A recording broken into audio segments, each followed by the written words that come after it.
It's a Bumblecast Mini, sponsored by Puppy the Scholar. Here we go. Was Scourge ever slated to get redemption, and how would you handle that? Would he turn back to his old ways in the end? I didn't plan for it, no. If anything, Scourge's long-term arc, which will eventually be handled in Lost Hedgehog Tales, I know it hasn't come out yet, blah, blah, blah, blah, blah, we've been through this. His long-term goal was basically to double down on being a villain. Like, he was going to go all in. And there would be repercussions from that. Now, had we seen that through to the end, maybe there could have been room for him to have some self-reflection and turn around. Or maybe he would have double down and become even more self-destructive. I don't know. That would have been so far down the line, I hadn't considered it yet. Well, following on from that, the father-son B story saw Scourge reminisce to the reader about his own version of Jules. How do you think it would play out if Bernie was sat waiting instead of Jules? Would Scourge have absconded faster? This isn't an anti-Bernie question, unless you want it to be. Oh, I see what you do. Put the bait out and see if I fall for the trap. See, the thing is, I'd have to get into Bernie's head, and there wasn't a lot to work from at that point. I imagine, going off of what I can remember, Bernie and Jules were largely cut from the same cloth, just kind of different executions of that. Like, I imagine Jules was very Sonic-esque in his youth, and Bernie was kind of along that line, but a little smarter about it, a little more reserved, a little more cautious. And in the context of that story and its construction, I could see it playing out almost the same, to be honest, because both of them would have been a slow boil. Both of them wouldn't have risen to Scourge's bait. And when they did, it would have been that kind of iron will. You cannot intimidate me, child. Get out. I don't want to make it like a perfect one-to-one, because that feels kind of boring and that robs Bernie of any individuality. But I also haven't plotted that and don't know if I can really do that on the fly. We touched in a recent Bumblecast episode what anti-Bernie would have been like. And again, it's been a while since I've been in this continuity, and she didn't have a ton to work with, but I would imagine that Auntie Bernie was very self-centered, very selfish, that her time with Auntie Jules and Scourge was more out of necessity or convenience and not one out of love or companionship. Yeah. Next up, after the Silver Saga, do you think Jennika could still tap into the power of Enerjack, or is it lost forever in her as soon as she gives it up? I'm just envisioning the fun Silver and Jennika hangout time as I ask this. So that was, had we ever been able to return to that storyline, which was iffy, but you know me, I had a contingency plan somewhere.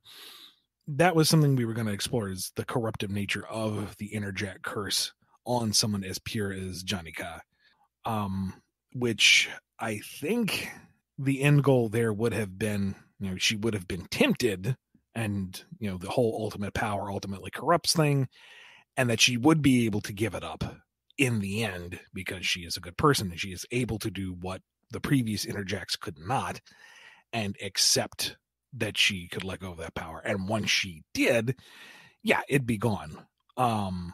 If she were to reobtain that level of power, presumably the curse would come back.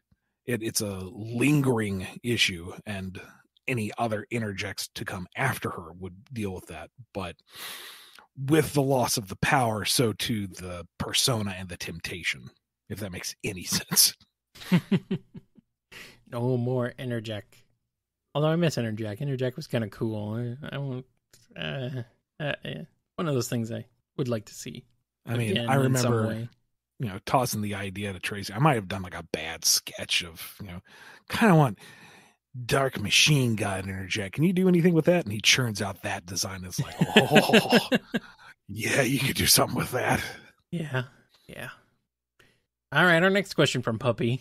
Does comic writing translate easily to games, or does it all flow relatively the same? I'm thinking specifically about Dungeons of Aether for this one. As a freelance illustrator, I'm intrigued to see the parallels and differences between illustrators and writers in the industry. The core fundamentals for writing, characterization and thinking out your plot line are fairly universal, but they are wildly different in terms of construction and execution. Comics have a very direct pipeline. I submit my scripts, they go to the editor, they go to the art team, they go to the publisher. It's pretty straightforward in most cases. Games are much more turbulent. Even the smoothest development, you're going to have things restructured. You're going to have pacing things adjusted. Sometimes the game elements need to be overhauled, and that changes how you are portraying the characters or how you're even approaching the narrative. The style of the game determines just how much latitude you have with the presentation, where you're going to do it, how you're going to do it. Since Dungeons of Aether is a kind of roguelite RPG, you have a little more room to have extended scenes, but at the same time, the appeal of the game is getting to play it, getting down into the dungeons and doing your thing. So you want the story to be bite-sized enough that you're not distracting from the gameplay, but also meaty enough so that it has context. Why do you care about any of these characters? If you're going to have multiple characters, you want to have a reason to go on each of their quests. So it has been a lot of revision and a lot of meetings and a lot of brainstorming and editing. So yeah, I would dare say they're very different disciplines. Mm-hmm. All right, full nerd on question flowing from the last. Who are your guys' favorite Aether characters, and what Sonic character would you pair them up with or against? I think it'd be fun to see Sonic and Rastor go toe-to-toe.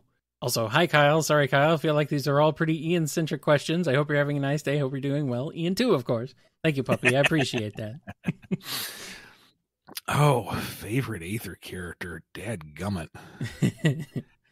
That's like offering me a bowl of M&Ms and saying, which one do you want more? I really need to sit down and just really dive into Aether still. So I don't have one off the top of my head, really, unless Shovel Knight counts. Or if custom characters count, then I'm also really enjoying the custom mod Sally that is currently in development by Conga in our Discord server. That's very cool. So that's a very neat thing. I'm looking forward to messing around with that one too. So, but I do does Shovel Knight technically count? No. No, I didn't think so. He's just a guest character. I figured he was just a guest character, but still, with Ori. You know. Yeah. Sonic and Raster would be fun in the same way that, Sonic and Jet are fun. Raster's very Jet-like in a lot of ways. Yeah. Of the core rivals, like the launch roster, just to narrow the scope a smidgen, I feel like Forsburn has the most narrative meat to him. Who would he fit with Sonic-wise, though? Goodness. Maybe Espio in the whole kind of sneaky, stabby thing. But and they're equally self-serious styles. Could be fun to play against each other. Rouge being the more infiltrator spy type, but also way more playful in personality, could be fun to juxtapose with Forsburn. The two of them trying to expose Loxodont in their very different styles could be entertaining. Or, just be boring and pair him up with Sonic and have him just go, hey, just smile. And he kind of glares out from underneath that mask skull of his. Mm-hmm.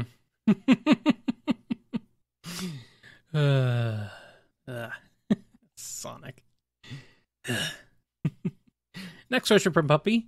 For IDW Sonic, it seems that a main theme for the series is personal autonomy, freedom of the self to do what you want, so long as it doesn't impede others. I'm coming in hot as a One Piece fan. Hey, how else do you think I had it in me to reread Archie Sonic so much? And it's interesting to see that parallel between the two series. Would you say this is also a core ideal in writing villains for IDW Sonic, or just one thing of many to consider? At least in terms of Eggman, it's a core element because it's the antithesis. He wants to rob everyone of that freedom, and that's the crux of his conflict with Sonic. Sonic is freedom for all, Eggman is freedom for none. It could be an element to the Babylon Rogues because they have that freedom of movement and, you know, that celebration of flight and exploration. I don't know if it would be like their central theme, but it's certainly a component of them. I don't know if it would really be much of like Infinite or Mephilis's motivations. And you could spin it with the Black Arms, what with them kind of lacking any individuality outside of Black Doom. But like Rough and Tumble, you could probably get a decent 1 to 2 page high school essay if you double space saying that their codependence is an example of that theme of autonomy and individuality, and that they have none beyond themselves as a pair. I'll give you a B for at least effort. Although it is, I guess, a large part of Surge and Kit because they have been robbed of that personal identity and freedom. They are bound by the perceptions and biases of Starline that made them into what they are today. So you can get a 3-page high school essay out of that if you include those two. Hey, if you write about Surge and Kit for your school essay, I want to know about it. That you could probably actually get some good stuff out of there. I wouldn't put it past folks. Here we go. Here's another nerd-on question. How do you two feel about Splatoon 3? I just love talking about Splatoon, really. It looks great. I haven't played it yet. I have not played as much as I wanted. I did get through the story campaign, at least. I still need to get through Splatoon 2's story. I'll try to be spoiler-free because it's still fairly new. Yeah. But on the one hand, I was surprised how direct they were with the background lore. Like, it had been hinted at a lot by Splatoon 2, and I thought that was about as far as we were going to get. Splatoon 3 just spells it out. Like, they just straight up give you everything directly. You have to earn it, of course, but the mystery is no longer a mystery.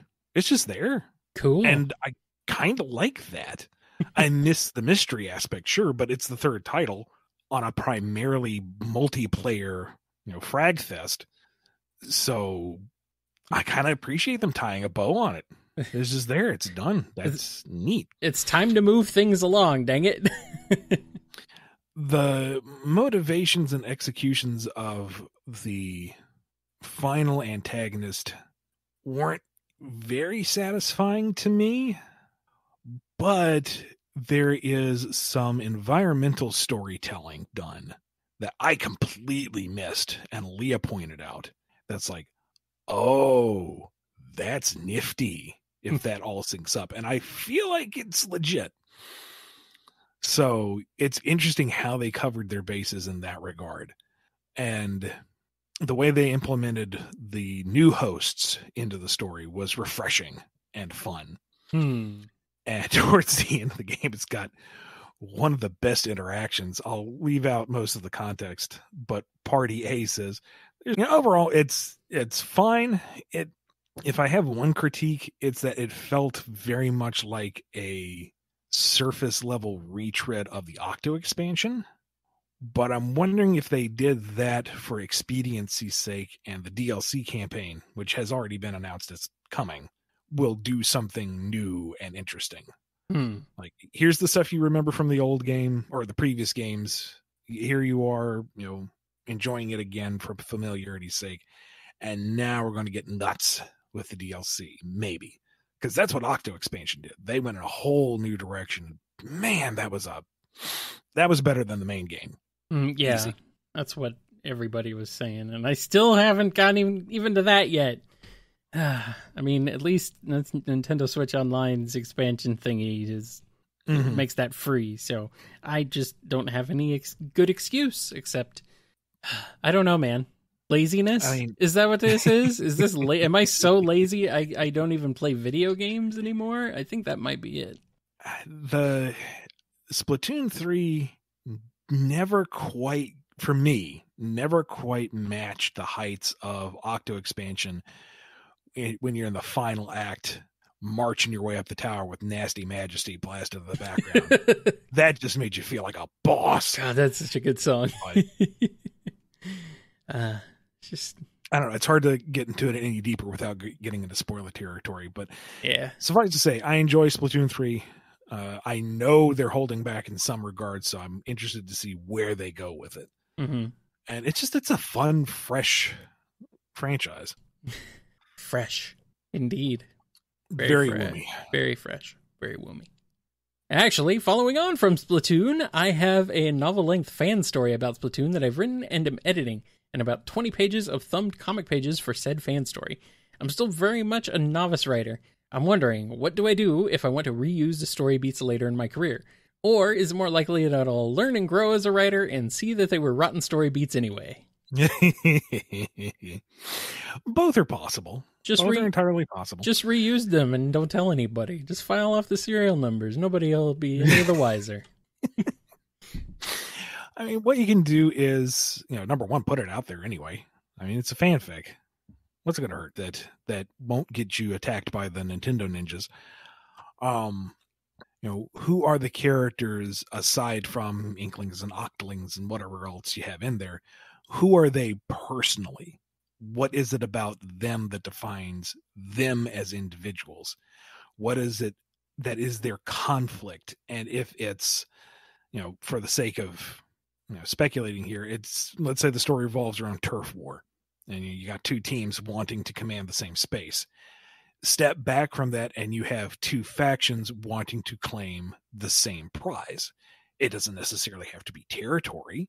You could make it something ideological. You could actually still keep it as something as mundane as territory and turn it into something like a World War II era grudge match, trench warfare.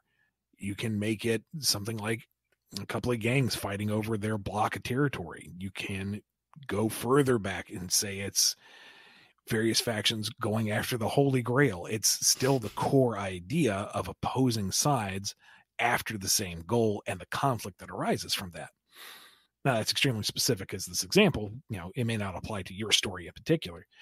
But what I'm saying is, zoom out to the macro level. Look at the gears and the parts of your story and see what's working and how you can reinterpret that.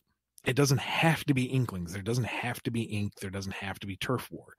If you've got the core elements there, the characters and their motivations and their conflicts and their resolutions, you've got the story. You just need to control F and change names and nouns and then, fine tune from there. As Kyle said, file off the serial numbers. I mean, hey, it worked for many, many Twilight fanfics.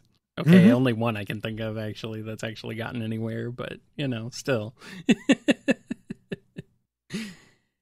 And next question, back to IDW Sonic. What do you think Kitsunami's favorite mobile game is? Is he a Minecraft boy, a Sonic Forces speed battle kind of kid? Does he have Roblox installed, or is he repping something like Fruit Ninja? I can answer this one. His favorite mobile game is whatever Serge likes, or whatever Serge tells him his favorite mobile game is. I don't think Kit would do mobile games. I don't think he would want the minor distraction. I think he needs big tactile projects to focus on. He is very much he feels very much like he would not want something he doesn't want for a distraction, he's very single-minded, so he would be yeah, I'm not here. Left to his own devices in a healthy environment. I see him as the 50,000 jigsaw puzzle piece kind of kid. Uh-huh. The kind of puzzle that takes up an entire table. Yeah, You know, the probably. kind of kid who finds those challenges of, can you build some kind of scaffolding to protect an egg out of nothing but Elmer's glue and toothpicks? And he finds something that has the weight bearing capacity of a truck. I think he needs to be more hands-on distraction hobbyist than mobile games. Right. That makes sense. And our next question from Puppy. What would happen if a major multiverse bending warp forced Starline Infinite and Leon Daw to all work together as Eggman's lackeys? How do you think they'd all get along? I've seen variations of this ask, but Leon Daw's begrudging acceptance versus Starline's fanaticism, with Infinite on top, sounds like too interesting of a chaotic mix for me to pass up asking about. That could be fun, because Infinite is incredibly powerful, and his nihilistic approach to things means he doesn't really have the capacity, or rather the desire, for betrayal. He likes the mayhem that he's being ordered to do, so he just rolls with it. It's not that he's loyal, it's just he has no interest in doing anything else, which wouldn't sit well with Starline, because if you're going to serve the Genius Doctor, you need to serve the Genius Doctor. We're going to go with early Starline just to keep it fun. Mm-hmm. But he'd also be super jealous because Infinite can do way more than Starline can. Starline is limited by reality. Infinite is not. So there would be that jealousy of he's sending Infinite into the front lines. He's giving Infinite the important jobs. I can do important jobs. Why isn't the Doctor paying attention to me? And Leon Dodd hates all of them. As she should. Openly. Like, she'll be nice enough not to get, immediately shanked, but she is just dripping with vitriol for every single one of them. Including Eggman, right? Oh, yeah. Absolutely. The fact that any of them breathe gives her pause. So she would be perpetually finding a way to try to take over for herself, because she is power hungry. So can she lure Infinite to her side? No, she has literally nothing she can offer him. He can't be tempted. He doesn't want anything except for destruction. Well, that's boring. You can't tempt Starline. Starline's going to narc on her. And the minute Starline realizes that she is not dyed in the wool, he's going to start trying to find ways to implicate her. Why does Eggman need 3 lackeys? He could be fine with just 2, but he can't prove it because she's being too crafty about it. So he's missing all of his assignments trying to catch her in the act, which further, puts him behind the 8 ball, because now he can't outperform Infinite, and he's falling behind on his own duties because he's trying to disprove Leon Daw's loyalty, which only allows Leon Daw to, cover her tracks even more thoroughly, because, she just has to distract Starline and he'll mess things up for her. I mean, she's just going to shank Starline. Probably at some point they're just going to corner each other in the hall. Either she shanks Starline to get him out of the way, or she starts to messing with him.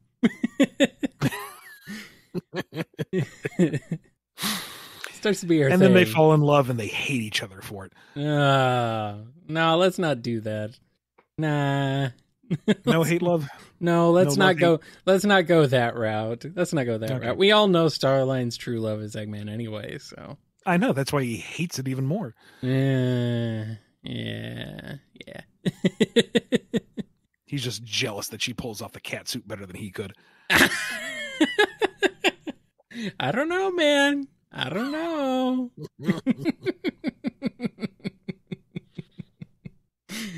And our last question for this mini. In Mobius, X years later, what was the thought process behind Shadow becoming a heavy-handed dictator? I know that it isn't canon, but it always struck me as an interesting choice. Also, thank you for everything that happened to Manic in X years later. You're welcome. King Shadow was editorial directed. Let's see, that was Mike Pellerito? I think so, yeah. That's when you first came on the book, pretty much. Yeah. He had just taken over not too long beforehand, right? Yeah. Shadow was a big deal, and he just wanted straight up evil Shadow. And I said, that doesn't make a ton of sense. He says, I don't care. It's exciting. It'll get people talking. Evil King Shadow. And I'm like, well, if I'm doing that, can we just have cool Laura Sue? And he goes, yeah, do whatever you want. It's like, okay, Evil King Shadow it is. And the rationale I tried to come up with for him is that he got so fed up with the way things were going, he just decided to take control. If people were going to continually cause problems, he was just going to remove that variable. He doesn't have to worry about anyone stirring up trouble. He doesn't have to worry about another planet-eating monster. He's just going to rob everyone of their free will, and they will be safe. There. He's done. The world is safe. It's protected. Stop bothering him. Is it airtight? Absolutely not. Does it work for something I had to do on the fly? Sure. And then he got, put in the magical CRISPR drawer for a while. Yep. I guess that makes sense. Put him in the CRISPR drawer. Delicious. Anyway, we're done. Thank you again for Puppy the Scholar for sponsoring this episode. If you want a Bumblecast mini of your own, head over to patreon.com/Bumblecast, Ko-fi.com/Bumblecast, or become a $25 YouTube member. All right, so head on over there and do that, and we'll see you next time.